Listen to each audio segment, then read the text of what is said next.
Class is now in session. I am Professor Hockey, and today we'll be discussing Game 4 of the regular season between the San Jose Sharks and the Boston Bruins, in which the Sharks have lost 3-1. So 4 games into the season, the Sharks are still searching for their first victory. They obviously had a very tough hand dealt to them with this scheduling, facing off against the division winners from last season in their first 4 games.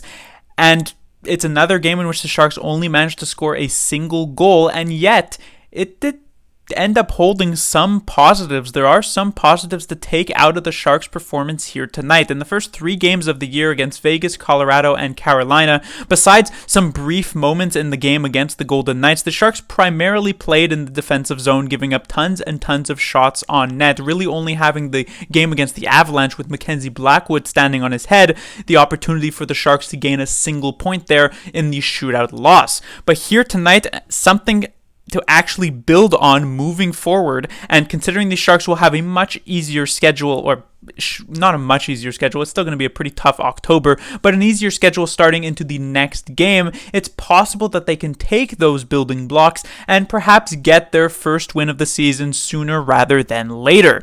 Because here tonight, they played in the offensive zone a decent amount. Now, I should note that even when playing in the offensive zone, it's not as though they were generating tons and tons of chances. They didn't exactly have the Bruins on their heels really at any point in this game, but it is certainly an improvement from what we saw in the first 3 games of the year still. And in the first period of tonight's game, the Sharks were not exactly going blow for blow with the Bruins, but were decently close, I would say, and were clawing back in terms of shot differential as the first period went on. But unfortunately, they would give up a goal to Brad Marchand to make it 1-0 Boston. And as we have seen multiple times this season, for whatever reason, when the Sharks give up a goal, there's a decent chance that they will give up a second one just a few seconds later, and that exactly ended up happening again with a James Van Riemsdyk goal to make it 2-0 Boston. There was some controversy when it came to the Van Riemsdyk goal of whether or not the Sharks should challenge this one. The rule book is essentially, when it comes to this specific situation, if a player is making a play for the puck and actually gets the puck first, it is sort of allowed, quote unquote, to push the goaltender's gear into the net, to push the pad into the net, especially if the puck is uncovered. And it seems as though there was enough evidence in the quick look that David Quinn and his coaching staff had at this play to not want to end up going to a review for this one, perhaps because if it had failed, the Sharks would find themselves shorthanded and perhaps be looking down the barrel of a 3-0 deficit going into the first intermission. I guess 2-0 was more preferable, though with how anemic the Sharks offense has been this season, even 2-0 probably would be too difficult to climb back from, and as we saw, that was indeed the case, so perhaps the risk would have been worth it. In the second period, we would get no other goal scoring besides a weird one scored by Pasternak, not really a shot, but it kind of just rolls in to make it 3-0 Boston. And then into the third period, the fact that the Sharks in the 2 previous games came in with a third period lead and then still ended up losing those games made us think that perhaps a 3-0 deficit could not really be come back from. And while the Sharks do end up getting 1 goal to prevent the shutout, a goal from Anthony Duclair, that would be the only scoring the Sharks would see in this one, and the final score, as mentioned, would be 3-1 Boston. But as I mentioned earlier on, this was not a terrible game for San Jose and likely could be called their best of the season thus far. Moving on to the lineups, we of course had some continued shakeups to the top 12 forwards here for the San Jose Sharks. Obviously, with so many new players in the lineup, you're trying to find some semblance of chemistry. But on the first line, one of the most surprising swaps was to remove Zadina from that top line. I thought they looked decent enough in the game against Carolina, and considering Zadina and Hertl had been playing together for the first 3 games of the season, I thought that would be a duo that David Quinn would look to preserve, but not the case. Instead, Barabanov and Hertl were reunited on the first line, and they were joined by Anthony Duclair. And in terms of how this game went, not amazing. Hertl, I have said in the past when it comes to just generally players that good players can managed to still put up points in games in which they're not exactly playing all that well, and that has essentially been Hertl's motto for this young season thus far. In the 4 games that the Sharks have played, he is now at 4 assists, so technically a point per game player, and considering the Sharks only have 6 goals on the year, that's quite impressive. And yet for whatever reason, even in those 4 games, it never really felt as though Hertl was really on it. And so it's nice to see him get the points, and it does continue to cement himself as the best player currently dressed for the San Jose Sharks quite clearly. But you're definitely looking for more of a spark coming out from Hertl. I've said this so many times in the past, and yet it just is not really happening. When it comes to Duclair, certainly nice to see him get his first goal as a San Jose Shark, but it was kind of a lucky bounce, I guess, the what goes around comes around situation when it came to the Pastrnak goal, which was also an extremely lucky bounce for the Boston Bruins side, so it ends up sort of coming back to them. Otherwise, when it comes to Duclair's game, ignoring this goal at this point, which is not exactly, such great work by him, it was relatively disappointing. I've kind of mentioned Duclair over these past couple of games has been looking better, but for the type of player that Duclair is supposed to be, you're not exactly in a situation in the top line where you're saying, like, well, at least he's looking pretty good on the ice. You do actually have to come out, you have to perform, you have to put up points as a top 6 player at the caliber that Duclair is, and he hasn't really been doing that. And so the first 4 games, there just really hasn't been all that much from him. And then when it comes to Barabanov, I mean, what other criticisms can I give to Barabanov that I haven't already said in this short season thus far? He's just not looking nearly as good as he has in the past couple of years for the San Jose Sharks. And I think really the root cause of this has to go back at this point to the Sharks' defensemen. I could talk at length and how much the forwards just seem to not really be able to get anything rolling. But the fact is that offense is a 5-player game, not a 3-player game. You need your 2 defensemen involved in some sort of way, and that just never really happens. It feels as though 90% of the time when a Sharks player actually passes the puck up to the point, what ends up happening is just a random shot on net that doesn't actually even hit the net, instead just goes wide and is recovered possession-wise by the other team, who is then able to make the breakout pass and exit the zone. This happens pretty much every single time that the puck is passed to Kyle Burrows, to Nikolai Knyzhov, to Jan Ruda, and so the play essentially dies, and you're seeing at times some hesitation from Sharks forwards to even pass the puck up to the point for this very exact reason. When the Sharks had Erik Karlsson on the team last year, it was like 70% of the time you looked to get it to the point. Even if it wasn't the correct play, you were saying, well, Erik Karlsson is going to make something happen. But now it is the exact opposite, where you as a Sharks forward is feeling like, if I pass it to the point, we're going to be defending within the next 10 seconds, it feels like. And that I cannot even blame them for those thoughts. So I can talk at length about how Barabanov hasn't been playing well this season, Duclair hasn't been playing well this season, Hertl hasn't been playing well this season, but even though these players, you're expecting slightly better from them, I do feel as though it in the end comes down to how this defensive group is not doing nearly a good enough job at supporting the forwards for the San Jose Sharks, and it's not even exactly their fault for that. They're just not really good enough, and this is the major fault coming into the season for the San Jose Sharks. The big question mark was, would the defense be able to adapt to an Erik Karlsson-less world, and they really have not been able to do so thus far in the early parts of this year. Anyhow, when it comes to the second line, we have Kevin Labanc here, and Kevin Labanc had an extremely interesting morning. It was reported by a national reporter, not a Sharks reporter, that Kevin Labanc would actually end up getting waived. And while I'm not exactly sure of the timeline, it would then essentially be rescinded, sort of, and saying that instead of waiving him, they'd end up dressing him for the first game of his season tonight. Then there were confirmations from David Quinn and Mike Greer that they never had even considered waiving Labanc, and Labanc was talking about how he hadn't even been keeping up with the news. It was just generally a very strange situation.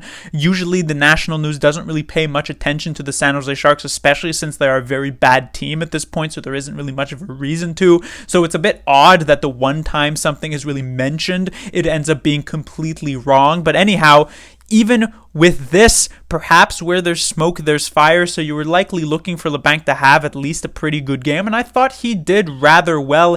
It kind of slowed down a bit as the game went on. I thought he had a strong first and second period, where his third period was slightly shaky, but in the end, it seems as though David Quinn did like what he saw from Kevin Labanc in tonight's game, and I could say that because during the 6-on-5 situation that the Sharks had at the end, considering they were just 2 goals down, Kevin Labanc was on the ice as part of the six-man unit, which did not feature a defenseman, by the way. So that is a bit of word, or sort of a sign, I guess, from David Quinn that Labanc had put up a good enough game. So I imagine he stays in the lineup unless there are multiple healthier players coming into the next game in a couple of days, like Couture and perhaps even Granlund.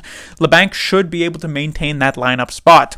The other two players on this line are Bordelot, who I thought was quite invisible in the game against Carolina. Definitely much better here tonight. Still not exactly doing a ton, but he had a couple of good looks. One really strong one-timer position that he just barely missed the puck on, which could have perhaps been a goal would have been his second of the season.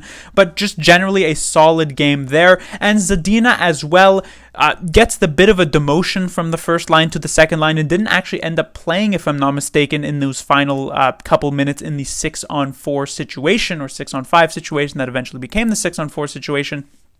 But I still thought it was relatively successful game, honestly, for Zadina.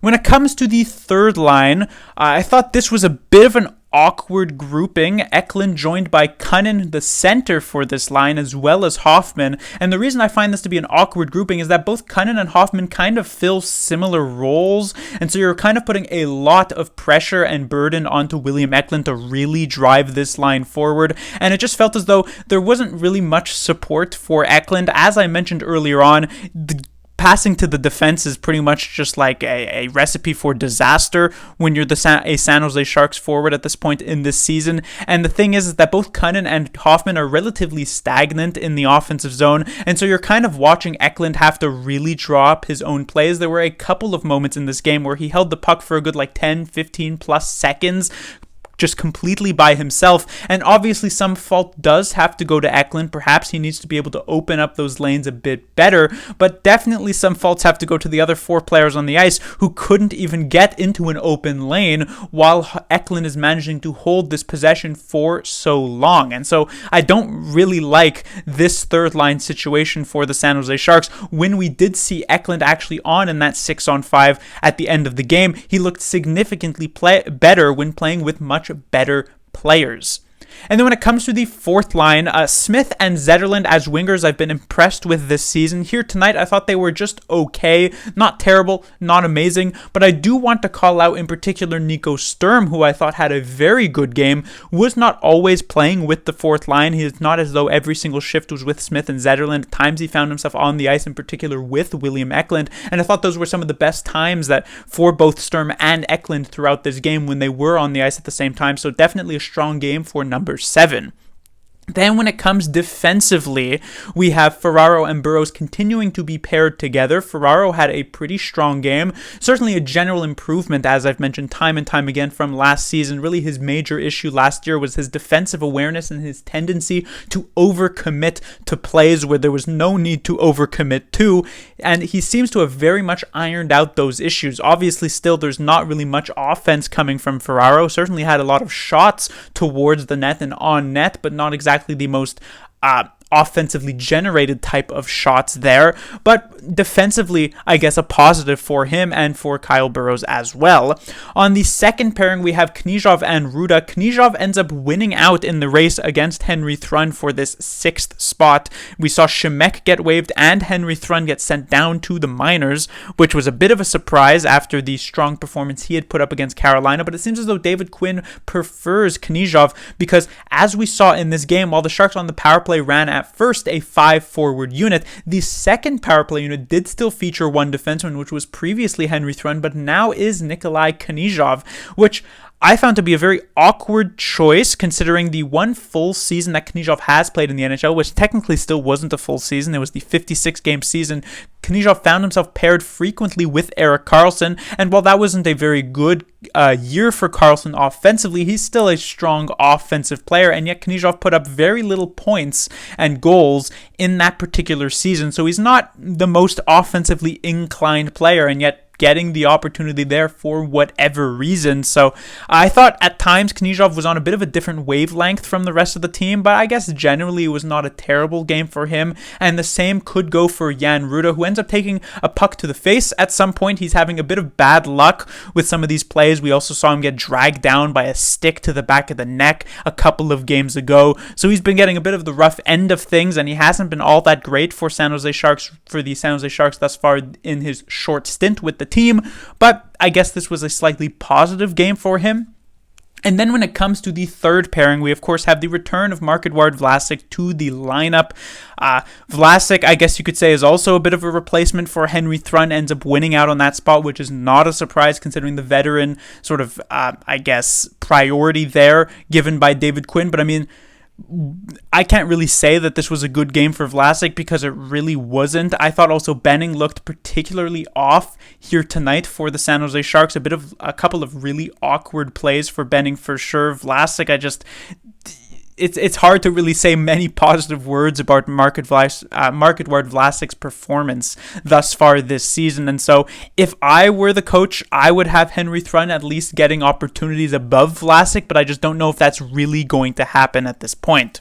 And then when it comes to the goaltender, it is Kähkönen getting the starts, which is both a surprise and also not really that much of a surprise. I had thought, based purely off of sort of meritocracy, that Blackwood would get tonight's game, but considering the Sharks are going for the 1A, 1B situation, it certainly made sense for Kähkönen to get the game, especially since it was not as though Blackwood was absolutely lights out and outstanding in that game against Carolina. So Kähkönen gets the call tonight and looked pretty good. I thought he was a bit off angle for the Brad Marchand goal. Could have perhaps had that one. The Van Riemsdyk one, I'm not really going to put much blame onto him for that one.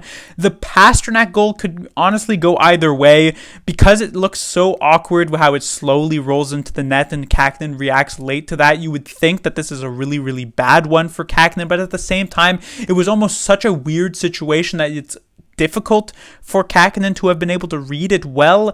And so, I mean, I'm not really an NHL goaltender who could really tell you whether that should have been easy or not, so I'm just going to make it a wash, I guess.